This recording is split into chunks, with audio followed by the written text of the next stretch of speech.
예, 안녕하십니까. 글로벌 디펜스 선수 팬 여러분, 그리고 기독 자유통일당 당원 여러분. 이호도에서 평양을 넘어 북경까지 복음 통일의 씨앗을 뿌리는 남자들의 이야기, 고영일 성상훈의 시멘스 클럽 또 돌아왔습니다. 기독 자유통일당의 고영일 대표님 나오셨습니다. 네, 반갑습니다.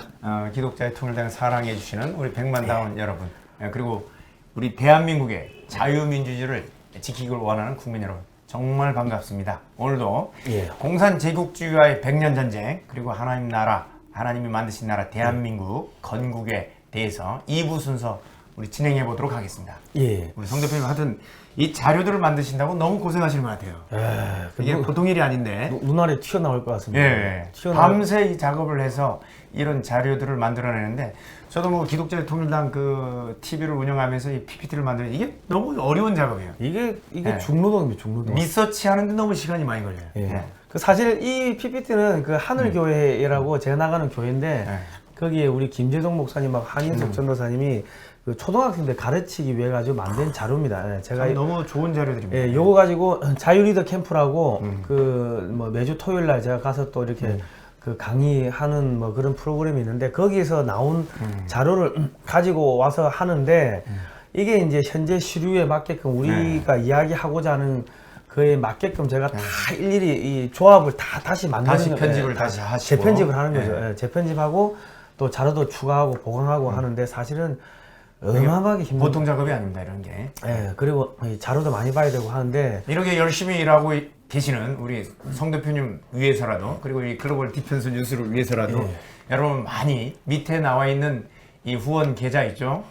그러거나 아니면 이제 1588, 1577 이쪽으로 여러분들이 1877 이쪽으로 전화를 눌러주시면 많은 도움이 되겠습니다. 여러분 많이 후원해 주시기 바랍니다. 그리고 제가 이 자료를 많이 보여드리는 게, 이게 부모님들이 자녀분들하고 같이 공부하라고 이렇게 해드리는데, 이게 보면은 저희가 좋아요를 눌러도 좋아요는 그러니까 좋아요는 올라가는데 한 50 이상 올라가는데 조회수가 제로인 경우도 많고, 그러니까 묶어 놓는 것 같아요. 이 사탄이 장난치는 것 같은 뭐 그런 게 있는데, 그랬거나 저랬거나 저희는 계속 갑니다. 여러분 좋아요, 구독 신청 눌러주시고, 또 알람 등록도 해주시고, 저희가 후원도 해주시기 바랍니다. 매주 목요일, 금요일 저녁 9시입니다. 그리고 이 방송은요, 글로벌 디펜스 뉴스와 기독 자유통일당 홈페이지에 저희가 계속 게재를 해놓을 테니까, 거기 가셔서 앞전 방송도 꼭 같이 보시고 공부를 하시면 좋겠습니다. 힘듭니다. 말하는 것도 힘들고, 이거 자료 만드는 것도 힘들고, 이 역사 자료들 만드는 게 참 어려운데, 하여튼 1차 미소공동위원회가 결렬됐죠. 결렬되고 나서 다시 미소공동위원회 2차가 열리게 되는데 어떻게 진행되나요? 2차 미소공동회담이 1947년 5월 21일 날 이제 열립니다. 열리는데, 1947년 9월 미국은 또 이게 결렬돼가지고 미국이 이제 1947년 9월 17일 날 한반도 문제를 유엔으로 넘깁니다. 자, 이 유엔으로 넘기는 과정도 이게 이승만 대통령의 지혜였습니다. 질질 끌고 이 미소공동위원회를 미국 세력과 소련 세력을 동시에 제압하는 방법이 뭘까 하고 했는데 유엔이 있는 거예요. 그래서 유엔으로 넘겨버린 거를 건의를 하게 되고, 결국 미국이 귀찮으니까 유엔으로 넘겨버리게 되는 겁니다. 그래가지고 유엔에서 1947년 9월 23일 날 이제 한반도 문제가 의제로 채택이 됩니다. 그러니까 1947년 10월 18일 날 뭐 이거저거 이제 완전히 이제 결렬되는 거죠. 결렬되면서 유엔으로 넘기니까 미국이 자기들이 손을 떼도 되는 거예요. 속이 시원한 거예요. 그래서 넘겨버리고 손을 떼버린 겁니다. 그래가지고 이제 1947년 9월 23일 한반도 문제가 유엔에서 의제로 채택이 됩니다. 그래가지고 소련은 외국 군대 동시 철수하자, 한반도 문제는 한국인에게 맡기자, 이런 주장을 했고, 미국은 남북한 인구 비례로 국회의원 선출하자, 단일 선거를 하자, 뭐 이렇게 주장을 했습니다. 이 소련이 외국 군대 전체 철수하자, 이거는 미국은 바다를 건너서 일본으로 나갔다가 들어가야 되니까 다시 들어오려면 시간이 많이 걸리는데, 소련은 두만강만 넘어가면 되니까, 넘어갔다가 미국이 나간 사이에 싹 들어와 버리면 되니까 한반도 전체를 집어삼키려고 이렇게 이야기를 했던 거예요. 첫 번째 문제는 그거고요. 두 번째는 이미 북한에는 인민군대가 이미 창설이 돼 있는 상태입니다. 예. 전쟁 준비가 다 돼 있고 그 다음에 T-34 2차전 최고의 명전차인 T-34로 예. 무장된 기계화 전력. 그때 당시에 우리 6.25가 벌어졌을 때 동북아 최강의 기계화 부대를 북한 인민군대가 가지고 있었습니다. 예. 그러니까 외국 군대가 철수해서 대한민국, 그러니까 이제 한국 문제를 한국에서만 해결하게 되면 어떻게 해요? 인민군, T-34 탱크로 무장된 인민군에 의해서 남한을 밟아버리는 거는 시간 문제였던 겁니다. 일도 아닌 거죠. 예. 이런 거를 다 계획을 짜놓고 남북한에 있는 외국 군대를 동시에 철수하자. 뭐 작전대로 움직이는 겁니다. 예. 그 1947년 11월 14일 날 이제 미국의 의견이 채택됩니다. 찬성 43, 기권 9표, 반대 6표로 남북한 인구 비례로 국회의원 선출하자. 이 유엔에서 예. 이제 이런 의제가 채택된 거죠. 단일 선거를 하자. 이렇게 이제 그 미국의 안이 채택이 됩니다. 그래서 1947년 11월 14일 유엔 결의 남북 단일 선거 실시가 되는데 북한은 남북 단일 선거를 또 반대한다고 이렇게 나오고 있어요. 자, 유엔에서 이 내용이 결정됐는데 유엔 결의를 안 따르니까 분단이 된 거지. 이게 이승만 대통령이 이런 본인의 집권을 하려고 이렇게 한 게 아니에요. 예. 공산주의로부터 지켜낸 것일 뿐이에요. 그리고 만약에 통일 정부가 유엔 말대로 했으면 남북한 50 총선과 동일하게 이제 동시에 치러졌으면 당연히 통일 정부가 수립되는 것이었겠죠. 예. 그러니까 이승만 대통령은 그러면 이미 북한은 소련 애들이 들어와 가지고 전부 다 뭐 국회도 만들고 다 만들었으니까 인민위원회, 인민군, 그 다음에 이제 의회까지 다 만들어진, 그러니까 행정위원회, 인민위원회, 인민군대가 다 만들어진 상황입니다. 북한은. 예, 그러니까 남한만이라도 선거를 하자고 그렇게 말씀하신 거고 김구 선생은 저기 단독 선거는 또 하지 말자. 북한의 의견에 또 찬성을 합니다. 자, 그러니까 이승만 대통령이 야 국제연합 결정을 환영한다. 가능한 지역만이라도 선거를 하자. 북한 공산주의를 몰아내고 자유민주주의로 통일 준비를 하자. 그러니까 일단은 야 우리가 먼저 하고 북한도 우리가 빨리 흡수 통일을 하자. 그 이야기를 한 건데 어떻게 통일 분단의 주범이라는 오해를 받습니까? 말도 안 되는 소리죠. 예. 자, 그러니까 이제 50 총선거를 치르기로 48년 5월 10일 날 총선을 치르기로 돼 있었는데 여기에 대해서 북한의 지령을 받은 이 남로당 세력들이 총선을 방해하기 위한 작전이 시작됐습니다. 예, 그래서 이제 1948년 4월 3일 날 새벽 2시에 제주도 새별오름에 봉화가 오름과 동시에 전 제주 지역에서 살인, 방화, 약탈, 강간 등 공산주의자들에 의한 폭동이 발생하는데 그게 제주 4.3 사건이었고 이게 무슨 그 김달삼이가 투표 용지를 수만 장을 뭐 5만 장인가요? 훔쳐가지고 또 북한으로 넘어가가지고 북한에서 국회의원이 돼요. 대의원이 되는 맞습니다. 겁니다. 예. 그런데 이거를 갖다가 지금 뭐 혁명 열사령에 묻혀져 있죠. 그죠. 국가에 의한 폭력이라고 우리 문재인 대통령이 그래 이야기해가지고 지금 기독자유통일당에서 여적죄 및 국가보안법 위반 등 이적죄 등으로 고발을 지금 해놓은 상황 아닙니까? 예. 그러니까 이번에 미국에서 가서 한미 회담 후에 결과가 중공의 목을 조르는 이런 결과를 가져왔기 때문에 참 이제 두려운 게 문재인 대통령 생명이 좀 위험하다고 생각합니다. 중공에 의해서. 중공에 의해서.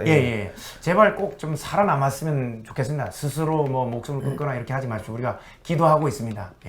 그런데 그거보다 더 무서운 거는 중공이 같이 죽자고 하면서 대한민국에다가 뭐 이상한 또 무슨 전염병이나 그런 생물학 무기를 갖다 뿌릴까봐 그게 걱정이 되는 거예요. 얼마든지 우한 폐렴을 만들어낼 수 있는 만약에 집단이라면 얼마든지 그게 가능하다고 생각합니다.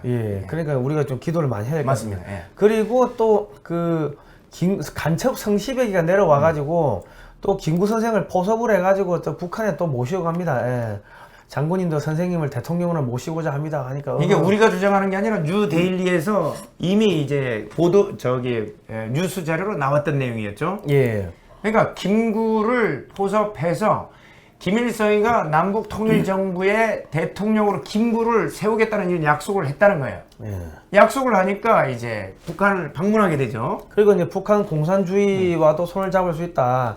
선거를 반대한다. 하나의 정부를 만들자. 우리끼리 선거하면 분단을 조성한다. 이래가지고 이게 지금 1948년 4월 19일 북한 방문을 하기 위해서 38선을 넘는 이제 김구 일행 사진이 이렇게 있습니다. 50천 선거가 일어나기 한 2주 전, 3주 전 일이었습니다. 예.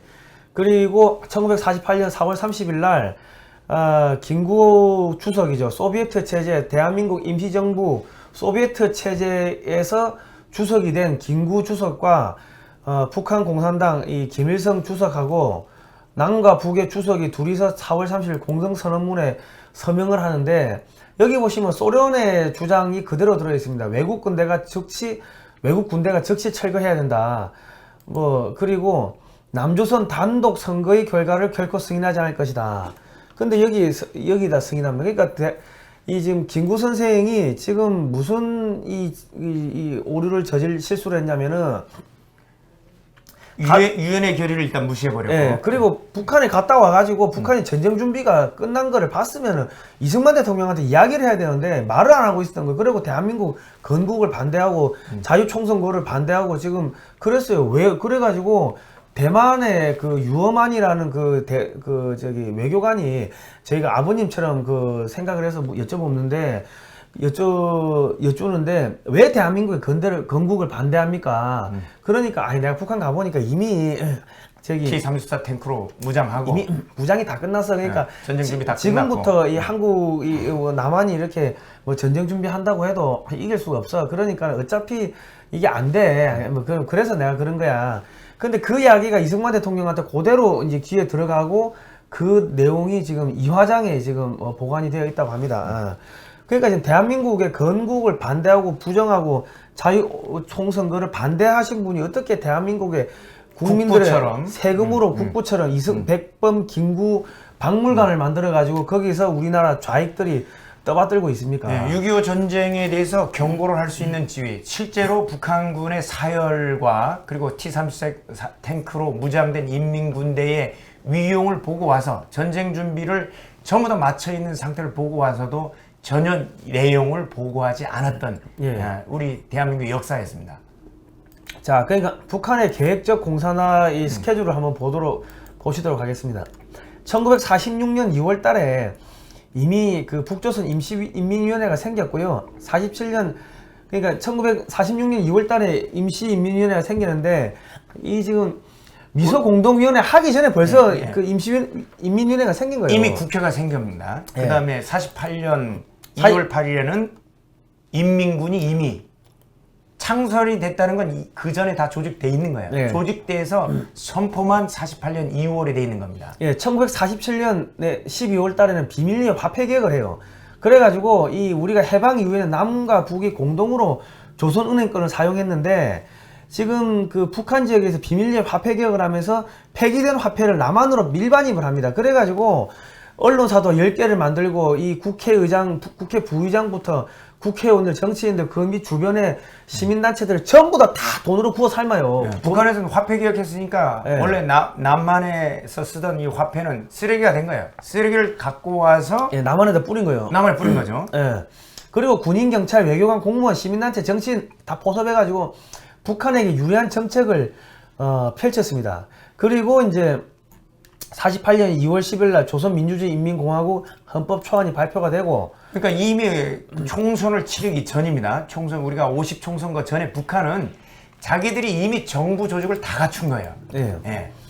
1948년 8월 25일 최고인민회의 대의원 선거, 지금 국회의원 선거를 하는데 이때 제주 4.3 사건의 주동자 김달삼이가 투표용지 5만 장을 훔쳐가지고 그 북한에 상납을 하고 여기서 대의원에 당선이 되죠. 국회의원이 되는 겁니다. 그리고 48년 9월 9일 날 조선인민민주주의 공화국이 탄생을 하는 겁니다. 선포만 우리의 대한민국 건국에 좀 늦춰서 9월 9일 날 자기들이 이제 건국하는 것처럼 이렇게 하고 있는데 그 전에 인민위원회, 그다음 인민군, 화폐개혁 이런 거 다 끝났습니다.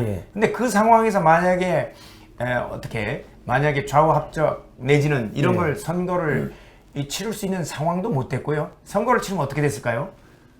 일방적이죠. 그죠. 일방적으로 우리가 흡수통일되는 이런 굉장히 이제 참혹한 결과를 가져올 수 있었는데 바로 이승만 대통령이 이거를 막아낸 거죠. 그죠. 그 저희가 지금 이 대한민국 건국 과정을 쭉 이렇게 지금 이야기를 하는 게 이제 다음 시간부터는 6.25가 왜 터졌는지 어떻게 진행됐는지를 이야기하려고 하다 보니까 대한민국 6.25가 터지기 전에 알 수 없는 이상한 일들이 엄청 많아요. 그 갑자기 군인들이 절반을 저 휴가를 내보낸다든지 뭐 그 전날 6.25 터지기 그 전날 댄스 파티를 해가지고 장교들을 갖다가 다 수명에 재운다든지 육군회관에서 댄스 파티를 하고 그다음에 장병들은 모내기 휴가 다 보내버리고 참 군부 내에 간첩들이 있지 않았다면 있을 수 없는 일들이 그러니까 벌어졌어요. 그거를 이해를 하시려고 하면은 건국 과정에서 얼마나 이 공산주의 세력들 간첩들이 와서. 침투를 했는지를 아셔야지 6.25 때 무슨 일이 일어났는지를 아실 수가 있기 때문에 저희가 지금 호국 보훈의 달을 맞아가지고 다음 주부터는 이 6.25 관련 이야기를 하기 전에 이 비하인드 스토리로 대한민국의 건국 과정에서 얼마나 많은 이 간첩 세력들이 있었는지를 저희가 말씀을 드리는 겁니다. 그래서 이승만 대통령께서 야 국제연합 결정을 환영한다. 가능한 지역만이라도 선거를 하자. 북한의 공산주의를 몰아내고 자유민주주의로 통일 준비하자. 이렇게 이야기를 하셨는데 이거를 지금 우리 좌파들이 분단 고착화의 주범이라는 프레임을 뒤집어 씌우는데 김구 선생이 통일을 하려고 했다고 하는데 그 통일이 뭡니까? 북한식 인민민주주의 통일을 하려고 했어요. 인민민주주의 통일이고 정원이 밑에서 지금 오손도손 우리가 살 수 있는 그런 참혹한 현실을 막은 것뿐입니다. 그게 지금 통일입니까? 그게? 그리고 우리 저기 건국에 우리 대한민국 임시정부 사람들이 소련하고 일본하고 싸웠다고 했는데 우리 민족의 해방을 위해서 싸운 게 아니고 레닌한테 돈 받고 공산주의 운동을 하는 과정에서 소련을 위해서 일본하고 싸운 거 아닙니까? 공산화 조직을 만드는데 앞장섰지 그 돈도 전부 다 배달 사고 났고 그죠. 그러니까 대한 독립군은 전부 다 몰살시켜버렸고 그 김구 선생이 통일을 위해서 노력을 했다고 하는데 그거는 북한 쪽으로 통일을 시키기 위해 가지고 노력한 거고 지금 대한민국의 운동권들 뭡니까 남노당 대한민국 임시정부에서 활동했던 그 공산주의 세력들이 남쪽으로 들어와가 남노당이 됐고 그 사람들이 그 수면 위로 올라오려고 했는데 이승만 대통령이 국가보안법을 만들어가지고 다 잡아들이고 짓밟았고 이승만 대통령이 하야하고 나니까는 다시 물 위로 올라오려고 했는데 맞습니다. 박정희 대통령이 들어와가지고 다 잡아들였고 그러니까 그 사람들이 지하로 스며가지고 지하당을 만든 게 그게 인혁당 사건 무슨 통역당 사건 이런 것들 그리고 저기 70 통진당까지 뭐 몇 년도에 보면은 울릉도에 또 간첩 사건이 벌어지고 남해에서 하조도에 또 간첩선이 침투하고 그런 것들이 어마어마하게 있었습니다. 그리고 박정희 대통령이 서거를 하죠. 서거를 하니까 야 좋다. 야 우리 이제 우리 세상 같다 이래 했는데 갑자기 전두환 정권이 들어서 가지고 다 짓밟아 버리고 다 잡아들이고 하니까 야 전두환을 찢어 죽이자.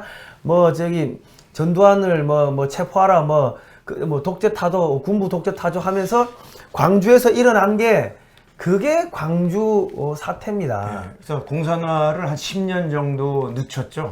전두환 정권이 있었기 때문에. 이런 그러니까 부분인데. 광주 민주화 운동이라고 우리가 자꾸 그 사람들이 주장을 하는데 그 중에는 진짜로 그 일부 민주화 운동을 하고자 했던 세력들이 있었겠죠. 그런데 거의 대부분은 우리가 앞에서 대구 10월 폭동 사태를 봤지만은 시체 들고 와가지고 시체팔이하고 그 무장 무기가 있는 무기고를 경찰서 무기고로 습격하고 그 동시에 광주에서 군사 작전을 방불케 광주 하듯이. 그 시내 인근에서 한 40여 개의 무기고가 털린 거 아닙니까? 그런 것들을 봤을 때 이게 정상적인 민주화 운동이라는 거죠. 그러면 떳떳한 민주화 운동이라면 왜 명단 공개 못합니까? 그리고 지금 민주화 운동 세력이라고 하는 사람들을 보세요. 지금 하는 게 민주화인가요? 북한의 굽실굽실, 중국 공산당의 굽실굽실, 충성맹세하고 있고 대한민국은 민주공화제를 없애버리고 지금 상권 분립을 무력화시키고 이거는 북한의 지령을 받고서 활동을 했다는 게 명백한 정황 증거들이 나타나고 있는 거고 그리고 실제로 그 당시에 그 북한 지령을 받고 운동권에서 운동 활동을 했던 고위급 그 민경우 그 지금 무슨 수학연구소 소장 하시는데 그분이 자기 입으로 자기가 고정 간첩이라고 재범 간첩이라고 거의 이야기하는데 이인영이나 우상호나 이런 사람들 자기 한참 밑에 했다 하더라고. 그런 사람이 나와가지고 북한에 지령받고 활동했다고 이제 다 공개를 해요. 떳떳하게 이제는 뭐 자기는 감옥 2번 갔다 왔으니까 우리 북한에 지령받고 활동했다. 그런 이야기를 다 합니다. 그러니까 이 운동권들은 이 남로당의 후손들이고 걔들이 지금 무리로 올라와가지고 정권을 잡은 게 정권을 장악해서 이제 아예 그게 더불어민주당이고 정의당이고 일부는 국민의힘에 있는 거 그런 겁니다. 대한민국의 이제 정책을 좌우하면서 친중공, 친북 아예 노골적으로 이런 예. 정책을 추진하고 있는 거죠. 이번에 그 문재인 대통령도 한미 회담에 앞서서 바로 그 낸시 펠로시를 하원 의장을 만나서 이렇게 했잖아요. 중국은 아주 중요한 협력국이라고. 그게 한미 정상회담을 앞두고 할 소리입니다. 중국 눈치 보이나. 제가 뭐 방송 나중에 나오겠지만 저는 이거를 휘따꺼 슈팔로마 외교라고 저는 생각합니다. 시진핑 큰형님 진지 드셨습니까? 이거를 중국말로는 슈따크 휘따꺼 슈팔로마. 슈팔로마. 그래서 그렇게 따크, 했더니 슈팔로마. 진짜 슈따꺼 슈팔로마 된 거예요. 참 정말 이런 외교를 우리가 하고 있다는 거예요. 중국어를 뭐 하시는 분들은 이해하실 겁니다. 그래서 이런 그들의 그 뿌리가 얘기했지만 네오막시즘이든 그러니까 원래 공산주의든 네오 세대 공산주의든 포스트 모더니즘 그 뿌리가 그럼 김치란 거예요. 그러니까 이 공산주의 세력들의 운동권들을 다 정치권으로 끌어들인 게 누굽니까? 그 김영삼 대통령이 지방자치제를 한다고 하면서 지방의 정치인들로 다 끌어들이고 운동권 세력들을 이제 정치권에 입문을 시켰습니다. 입문을 시키고 그리고 그럼에도 불구하고 또 한 자리씩 못 나눠준 애들을 위해 가지고 무슨 태양광 패널 중국에 거 사오면서 다 지금 이권 나눠주고 있고 그럼에도 불구하고 못 해먹은 애들을 위해 가지고 주민자치기본법이라는 걸 만들어 가지고 전국 읍면동 산하에다가 분과를 만들고 주민자치위원회를 만들어 가지고 인민위원회가 만들어지는 운동권 겁니다. 자녀들 그 후손들을 갖다가 특채로 뽑아 가지고 국민들 혈세로 월급 주고 늘공 몰아내고 어공들로 채우는 거예요. 그래가지고 어공들로. 그 사람들이 여러분들 감나라 배나라고 여러분들 신상 정보 다 보고 그다음에 국가 그렇게 토지를 만들어요. 무상으로 분할받아 가지고 사업하고 여러분 공무원 할 필요가 없는 것 같아요. 그러니까 공무원 해봐야 뭘 이제 쫓겨나는 거고. 대한민국을 이런 식으로 해체하는 겁니다.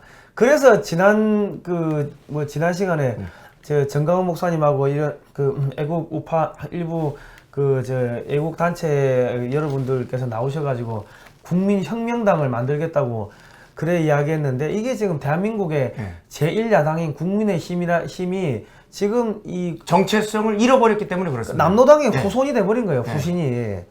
자, 그래 된 겁니다. 자, 조선공산당 총비서가 45년도 9월 10일 날 박헌영이가 조선공산당 총비서가 됩니다.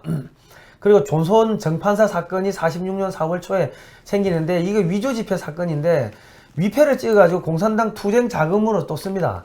그리고 또 신전술을 발표하는데 46년 7월 26일 날 신전술을 발표하는데 테러로서 피는 피로서 갚자 극자 폭력 투쟁으로 전환을 선언합니다. 그리고 이제 소련이 지령을 내는데 박헌영이가 전평한테 내리고 이렇게 가지고 46년 9월 23일부터 일주일 동안 부산 철도 노동자 파업부터 시작해가지고 전국으로 확산되면서 서울에서만 295개의 공장이 파업을 하고 이승만 대통령 이때는 이승만 대통령이 아니 이승만 박사죠. 임시정부의 대통령이죠. 저격 사건, 미수 사건이 46년 9월 12일 날 생기고 조병옥 경무부장 피격 사건이 46년 10월 16일, 장택상 경무총감 피격 사건이 46년 11월 13일 이렇게 생깁니다. 그러니까 이제 공산주의자들은 이 테러를 하는 거예요. 그렇게 해서 위협을 하고 자기들의 뜻에 따르지 않는 사람들을 이렇게 죽여버리는 거죠. 그렇게 이런 테러나 이런 과정을 거치면서 자, 어떻게 자유총선거가 시작이 됩니다. 1948년 5월 10일 날 자유총선거가 시작이 되고 1948년 5월 31일 국회가 구성이 되고 1948년 7월 17일 헌법이 공포가 됩니다. 그리고 1948년 7월 27일 대통령 취임을 합니다. 그리고 1948년 8월 15일 대한민국이 건국이 되는 겁니다. 공식적으로 대한민국이 건국이 된 거죠. 1948년 5월 10일 자유총선거 이 국민 모두에게 자유를 주었습니다. 여자도 한 표, 남자도 한 표, 백정도 한 표, 노비도 한 표.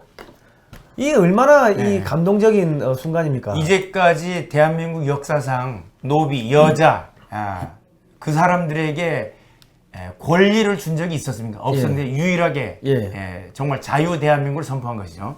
여기 보시면은 조선민족이 조선민족이면 참가하라. 자주 정권을 세우자. 다음 사항을 명심하자 해가지고 또 선거 공고문을 붙이고 또 이렇게 이 글자를 못 읽는 사람이 많으니까 사람들 모아놓고 또 강연회를 해가지고 또 교육을 시킵니다. 여러분 생각해 보십시오. 종놈, 노비, 여자들이 언제 자기들한테 와서 이 정치하는 사람들이 머리를 숙여봤겠습니까? 약탈과 강제의 수단 네. 이런 대상이었던 사람들 앞에 선거에 참석한 이제 자기가 뽑히려고 하는 국회의원 후보자들이 와서 인사를 하는 거예요. 이건 얼마나 감격이겠습니까? 평민들한테 와서 그것도 노비, 그다음 여인들한테 와서 한 표 달라고. 그죠?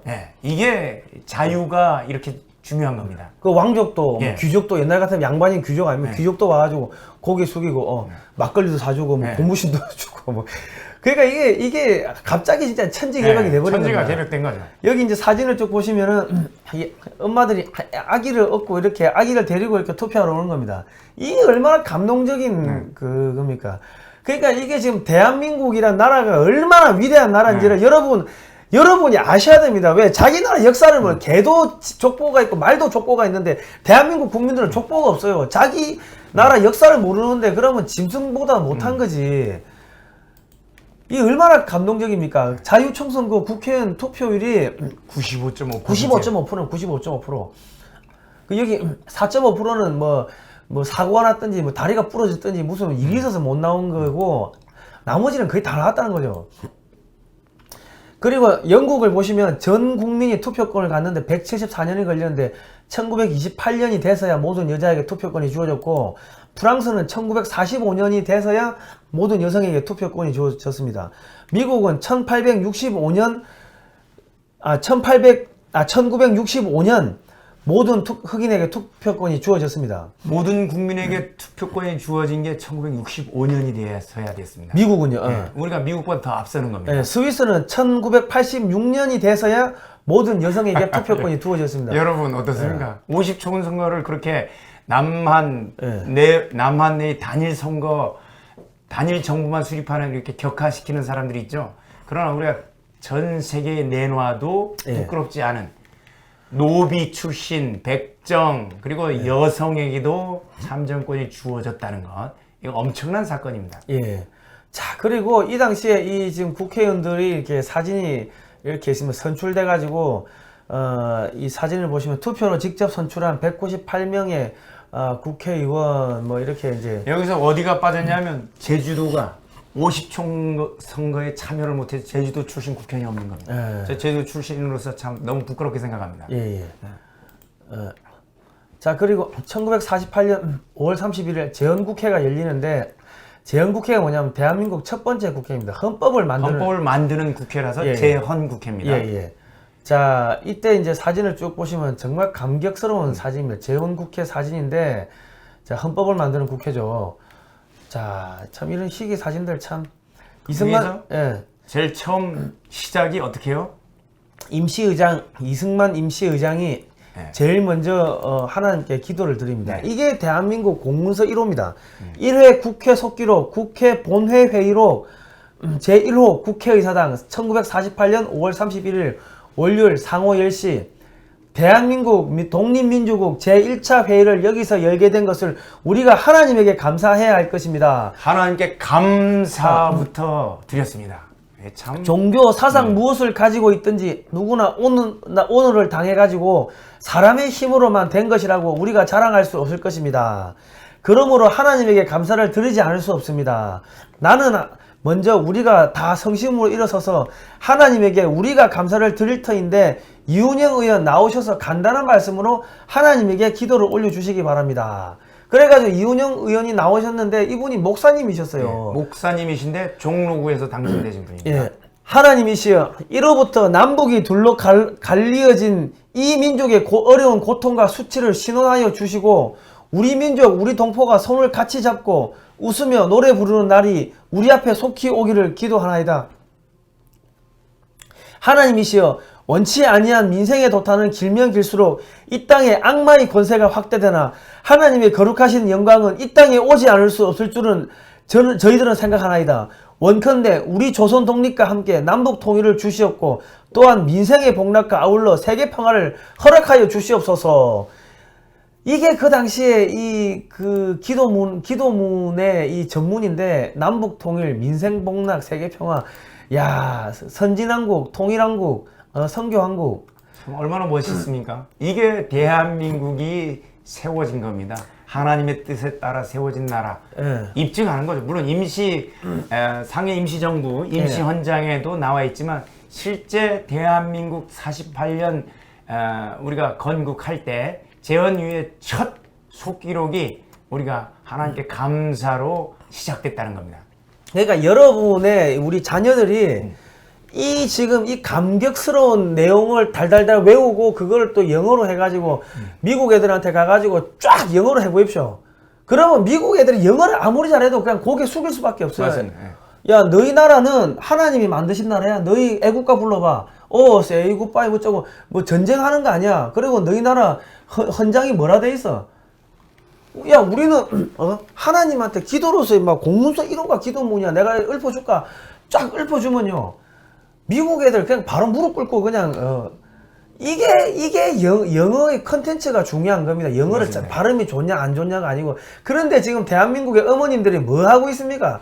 대치동에서 영어 학원 오렌지로 발음 안 했다고 얘기를 한다잖아요. 그 발음이 중요한 게 아니에요.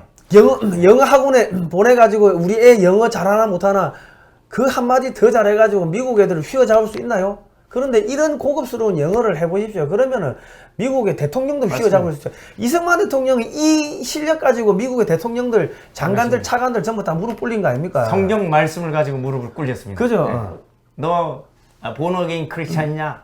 그러면 성경 말씀대로 해야 될 거 아니야? 네. 야, 이렇게 했습니다. 막 네 하나님 부정하는 거야 이 자식아. 지옥 간다 임마 이러면 뭐라 하겠습니까? 시킨 대로 해야지. 예. 자, 1948년 7월 17일 헌법 제정에서 공포를 합니다.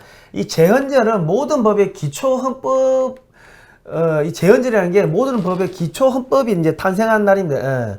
1948년 7월 12일 제정 그리고 국회를 통과합니다. 자, 우리나라 최고의 이제 헌법이 이렇게 만들어지는데 이게 이제 필사본입니다.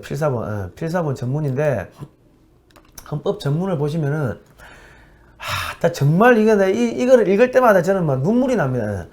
대한민국 제헌헌법 전문 유구한 역사와 전통에 빛나는 우리들 대한민국은 기미 3.1 운동으로 대한민국을 건립하여 세계에 선포한 위대한 독립정신을 계승하여 이제 민주 독립국가를 재건함에 있어서 정의 인도와 동포애로서 민족의 단결을 공고히 하며 모든 사회적 폐습을 타파하고 민주주의 제도를 수립하여 정치, 경제, 사회, 문화의 모든 영역에 있어서 각인의 기회를 균등히 하고 능력을 최고도로 발휘케 하며 각인의 책임과 의무를 완수케 하여 안으로는 국민 생활의 균등한 향상을 기하고 밖으로는 항구적인 국제평화의 유지에 노력하여 우리들과 우리들의 자손의 안전과 자유와 행복을 영원히 확보할 것을 결의하고 우리들의 정당 또 자유로이 선거된 대표로서 구성된 국회에서 단기 4281년 7월 12일 이 헌법을 제정한다. 헌법 전문에서 민주주의 수립이 나오고 각인 기회균등입니다. 각인의 결과균등이 아니라 기회균등이라는 이제 평등의 정신을 정확하게 얘기를 하고 있는데 요즘 좌파들은 기회균등이 아니라 결과균등을 요구하고 있기 때문에 이 대한민국 건국 정신에 반한다는 거예요. 예. 그러니까 지금 이 대한민국이라는 나라가 못 먹고 못 살 때 그때부터 세계 평화를 이야기한 사람들입니다. 그러니까 우리 민족, 우리 청년들이 이런 거를 알고서 외국인들한테 이 멋진 이야기를 해줘야 되는 거예요. 대한민국 제헌헌법 1조에 보시면 대한민국은 민주공화국이다. 2조 대한민국의 주권은 국민에게 있다. 모든 권력은 국민으로부터 나온다. 4조 대한민국의 영토는 한반도와 그 부속도서로 한다. 대한민국 정치, 경제, 사회, 문화의 모든 영역에 있어서 각인의 자유, 평등과 창의를 존중하고 보장하며 공공복리의 향상을 위하여 이를 보호하고 조정하는 의무를 진다. 자, 거기서 북한헌법하고 우리가 비교를 해볼 수 있는데, 예. 자, 2조 우리가 북한헌법에서는 좀 다른 게 이제 북한헌법에서는 지금 우리는 주권이 재헌헌법부터 현재까지 국민에게 있고 모든 권력은 국민으로부터 나온다고 하고 있는데 북한헌법은 다릅니다. 북한헌법에서는 이렇게 되어 있습니다. 제4조에 나오는데 조선민주주의인민공화국 주권은 노동자, 농민, 군인, 근로 인텔리를 비롯한 근로인민에게 있는 거예요. 근로할 수 없는 사람에게는 주권이 있다 없다? 없다는 거예요. 예. 그리고 여기서 말하는 인민은 일할 수 있는 노동자, 농민, 군인, 근로 인텔리만 인민이고 나머지는 다 반동들입니다. 예. 그러니까 북한 평양 TV, 평양에서 나올 때 일할 수 없는 사람들 나옵니까? 몸이 불편하신 분들, 몸이 불편하신 분, 노약자들, 노약자들 안 나오는 거예요. 왜? 인민에 속하지 않는 거예요. 그래서 제3조에서는 조선인민민주주의공화국은 사람 중심의 세계관이며 사람 중심이라고 할 때 그 사람은 근로인민만을 의미하는 겁니다. 노동자, 농민, 군인, 근로 인텔리만을 의미하기 때문에 우리는 모든 국민에게 주권이 있고 그 주권이 국민에게서 나오지만 이 북한의 체제에서는 노동자, 농민, 군인, 근로 인텔리로 구성된 근로 인민에게만 있다는 거예요. 그러니까 지금 더불어민주당이나 우리 문재인 정권이 헌법에서 자유를 빼겠다고 하고 민주공화국 이게 지금 법치주의를 완전히 마비시켜보고 무너뜨린 거 아닙니까? 그리고 주권은 국민에게 있다. 권력은 국민으로부터 나온다고 하는데 아니지. 지금 무슨 권력이 국민한테 자기들 마음대로 하는데 그리고 영토는 한반도와 부속도로 한다. 북한도 우리 영토고 우리 주민들 아닙니까? 북한 형제 자매들. 근데 그 사람들 죽어가거나 말거나 상관없다는 거예요. 네, 이번에도 정의용 안보실장이죠. 이 양반이 나와서 뭐라고 했습니까? 지난번에 탈북 그 어민 예. 북한으로 돌려보내는 일을 자기가 결정했다는 거예요. 예. 분명히 우리 헌법 4조에는 뭐라고 되어 있습니까? 대한민국 영토는 한반도와 부속도서로 한다. 예. 이 제헌의회의 헌법의 내용이 현행 헌법에도 그대로 되어 있습니다. 1조, 2조, 3조, 4조는 거의 그대로 되어 있어요. 대한민국에 살고 있는 국민이 왔는데 이걸 추방한다. 이거는 헌법 위반이고 직권 남용입니다. 그래서 이번 주에 물론 이제 탈북 단체와 같이 우리가 들어갈 건데 정의용에 대해서 직권 남용죄로 저희들이 이제 이번 주에 고발장이 접수될 예정입니다. 그러니까 이런 부분들이 이 주사파 세력들은 헌법을 너무 쉽게 위반하는 거예요. 자기들은 이 헌법을 인정하지 않는다는 얘기죠. 그죠? 예. 자, 이 사진이 이 동상이 이승만 대통령이 손에 뭔가를 들고 계신데 이게 대한민국 헌법입니다. 대한민국 헌법. 네. 예. 자, 1948년 7월 17일 재헌 헌법 공포가 되는데 이게 헌법 공포 10원짜리 대한민국 우편에 야, 4281년 7월 17일 예.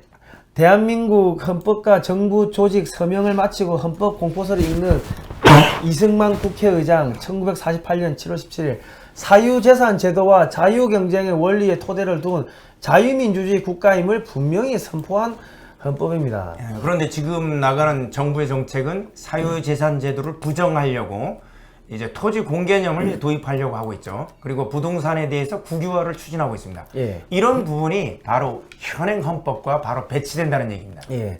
자유청송과 헌법 공포 왜 중요할까요? 자, 건국부터 선진한국의 중요한 기초가 이제 완성이 됩니다. 신분제로부터 완전한 자유를 얻었고요. 자, 남자, 여자, 노비, 백정 전부 다 똑같은 사람의 양반이고 노비고 간에 자, 1948년 7월 24일 대통령으로 취임을 합니다. 대한민국의 건국 대통령이 탄생을 하는데 48년 7월 20일 재헌국회 국회의원들의 간접 선거로 초대 대통령 이승만, 부통령 이시영, 대통령 선거는 오전 10시에 시작을 해서 부통령 선거는 오후 2시에 시작을 했네요. 이렇게 해가지고 이승만 대통령이 대한민국의 건국 대통령이 된 겁니다. 예. 자, 1948년 7월 24일 그 건국 대통령 취임식입니다. 취임 선서에 서명하는 이승만 대통령, 야 정말 감동스러운 대한민국 건국 정부 수립 선포식이 8월 15일 1948년 8월 15일 날 이렇게 있었습니다. 정부 대한민국의 수립을 이제 하는데 이거를 정부 남한 정부의 수립이라고 이 문재인 정권은 해석하는데 대한민국의 건국입니다. 건국. 그럼에도 불구하고 이 뿌리를 부정하는 세력들이 현재 정권을 잡고 있다는 거예요. 참 통탄할 수밖에 없는데요. 우리가 공산주의 바이러스에 이제 감염이 된 거죠. 자, 민주주의를 전적으로 믿어야 될 것입니다. 민주제도가 어렵기도 하고 또한 덜어는 더디기도 한 것이지만은 어려운 것이 종말에는 악을 이기는 이치를 우리는 믿어야 할 것입니다. 1948년 8월 15일 건국 대통령 이승만 그 연설, 이승만 대통령 연설입니다. 자, 국가의식의 기독교와 48년 5월 31일 초대 재헌국회 개원식 의장 이승만은 동료 의원인 이훈영 목사에게 감사의 기도를 부탁하면서 기도로 국회를 시작을 했습니다. 그리고 7월 24일 대통령 취임식에서는 하나님과 동포 앞에서 대통령으로서의 직무를 다할 것을 하나님 앞에 맹세하면서 성경에 손을 얹고 선서를 했습니다. 48년 8월 15일 정부 수립 기념식 취임사에서 하나님께 또 맹세를 합니다. 자, 이게 지금 대한민국은 하나님께서 주신 이 건국의 꿈은 선진한국, 통일한국, 선교한국 이 세 가지 꿈인데, 자, 그래서 1948년 8월 15일 날 대한민국이 건국이 됐는데 이거를 또 유엔에 가가지고 또 유엔에서 승인을 받아야 될 거 아닙니까? 그래서 1948년 12월 6일 날 그 유엔 총회에 대한민국을 승인할 거냐 말 거냐 이 문제가 이제 총회에 올라가야 되는데 총회에 상정할 것인지 말 것인지 이것도 토론을 해요. 그래가지고 1948년 12월 8일 날 대한민국 승인 문제가 총회에 상정되는 걸로 결정이 났습니다. 났는데 소련이 가만히 있지 않았겠죠. 상임위사국 지위를 갖고 있는 소련이 이거를 반대하려고 의사진행 방해, 즉 필리버스터를 시작한다. 자, 1948년 12월 11일 날 유엔 총회 마지막 날 대한민국 승인 문제가 토론이 시작됐습니다. 근데 이게 소련의 비신스키라는 사람이 나와가지고 이제 필리버스터 합법적 의사진행 방해를 하는 거죠. 비신스키입니까? 배신스키입니까? 배신스키 같은데, 어쨌든. 비신스키라는 사람이 나왔어요. 그래가지고 12일 새벽까지 끊임없이 이야기를 하니까 토론이 불가가 돼.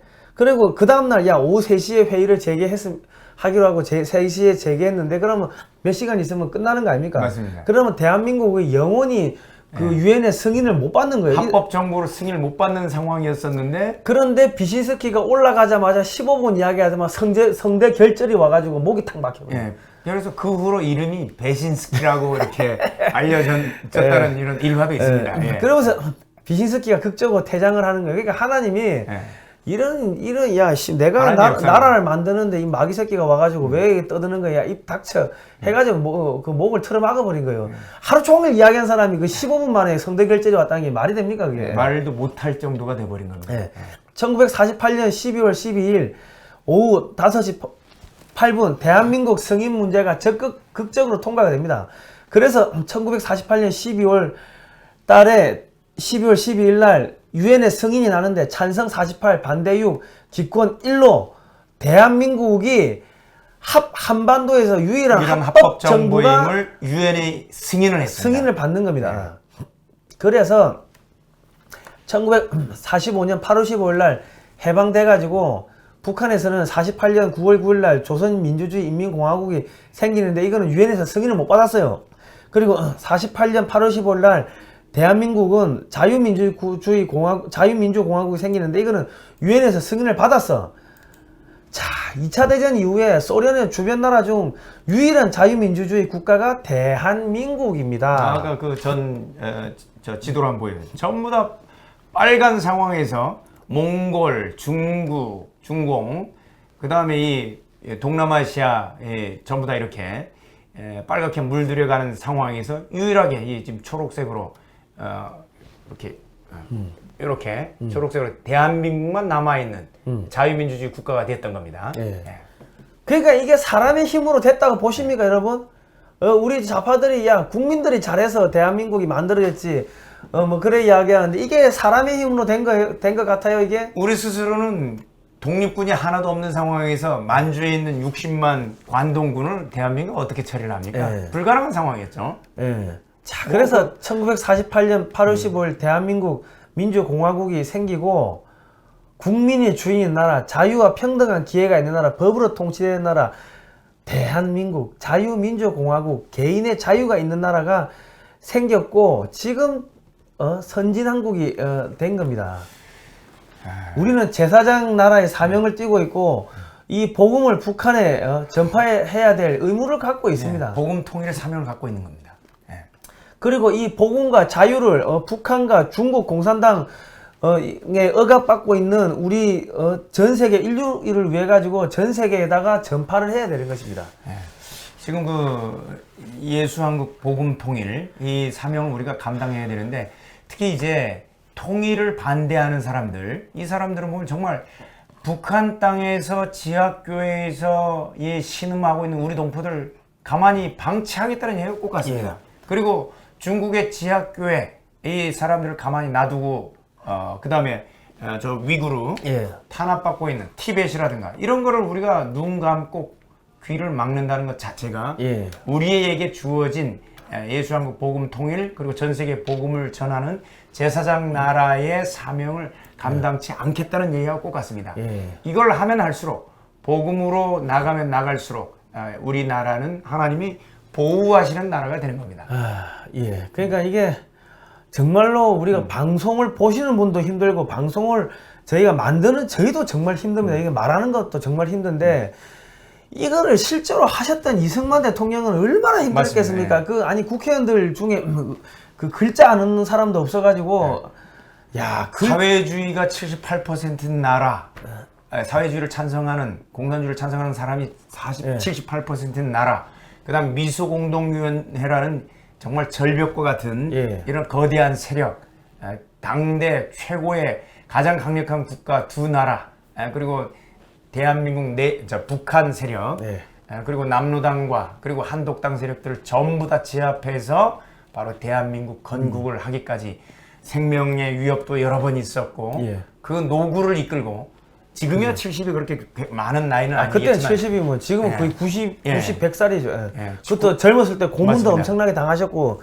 먹는 게 뭐 영양을 섭취하면 얼마나 섭취했겠습니까? 그러니까 얼마나 73세 대통령 돼가지고 75세 6.25를 겪었으니 하나님이 보호하지 않았더라면 우리나라는 세워질 수가 없는 나라였죠. 그렇죠. 그렇기 때문에 대한민국의 애국가의 동해물과 백두산이 마르고 닳도록 하나님이 보호하사 우리나라 만세입니다. 하나님이 지켜주겠다고 약속하신 땅이 대한민국인데 더불어민주당 이 남로당의 후손들인 이 친구들이 애국가를 없애자고 하는 교회를 대적하고 예배를 폐쇄해버리고 예배를 못 드리게 하고 하나님을 대적하면 결국 그 나라는 망할 수밖에 없는 겁니다. 그죠. 북한이 망했고 중국이 망해가고 있는 겁니다. 우리 더불어민주당과 문재인 정권의 그 사람들의 조국인 소련은 이미 망했고요. 이제 북한도 망하고 있고 중국 하나 남아있는 중국 하나 남아있는데 그것도 지금 망해가고 있습니다. 토착 짱깨 세력들 빨리 회개하시기 바랍니다. 자, 다음 시간부터는 호국 보훈의 달을 맞아가지고 이제 6.25 관련 이야기를 저희가 쫙 해드릴 겁니다. 6.25도 엄청나게 많아요. 할 내용이 많죠. 자, 저희가 이런 방송을 하니까 유해 또는 증오성 컨텐츠를 만든다고 구글에서 광고 부적합 채널로 지정을 해서 광고비를 다 끊었습니다. 뭘 유호, 혐오 뭐 그런 발언을 우리가 하고 있나요? 있는 그대로 얘기를 하고 있는데. 그러니까 이 친공산주의, 문재인 정권 세력에서 봤을 때는 우리가 이제 공산주의를 비판을 하니까는 유해하다고 보겠죠. 아니 그렇게 자신이 없나? 참 자신이 없는 자, 겁니다. 그래서 여러분께서 이 글로벌 디펜스 뉴스에 월 2,000원도 좋고 만원도 좋고 5,000원도 좋고 좀 후원을 해주시면은 저희가 좋은 방송을 하도록 하겠습니다. 반드시 이제 대한민국이 선진한국 그리고 제사장 나라 그 역할을 감당하는 그런 방송이 되도록 저희들이 하겠습니다. 여러분 이 GDN 글로벌 디펜스 뉴스 그리고 기독자의 통일당 여러분 그 화면 밑에 보면 나오시는데 열심히 여러분들 후원해 주시면 그 기대에 부응하는 방송 되도록 저희들 노력하겠습니다. 아유 이게 말하는 것도 맞습니다. 정말 힘듭니다. 근데 나 이거 방송할 때마다 대한민국을 건국하실 때 그 1호 기도문을 읽을 때마다 네. 아 감동의 눈물이 너무 밀려와가지고 맞습니다. 아까 잠깐 울컥하더라고요. 네, 저도 이윤영 그 목사님의 네. 기도, 지원이의 기도문을 이렇게 핸드폰에 이제 저장시켜 놓고 예, 다니는데요. 예, 예. 하여튼 대한민국은 이렇게 기도로 시작된 나라라는 것을 예. 여러분들 잊지 마시기 바랍니다. 예, 하여튼 국민 여러분 겁먹지 마시고 두려워하지 마시고 대한민국이 앞으로 전 세계를 감당하는 제사장의 나라가 될 거고 복음 전파, 자유를 전파하는 네. 자유의 수호자가 될 겁니다. 맞습니다. 네. 자, 오늘 여기까지 하도록 하겠습니다. 다음 시간에 뵙도록 하겠습니다. 고생하셨습니다. 감사합니다.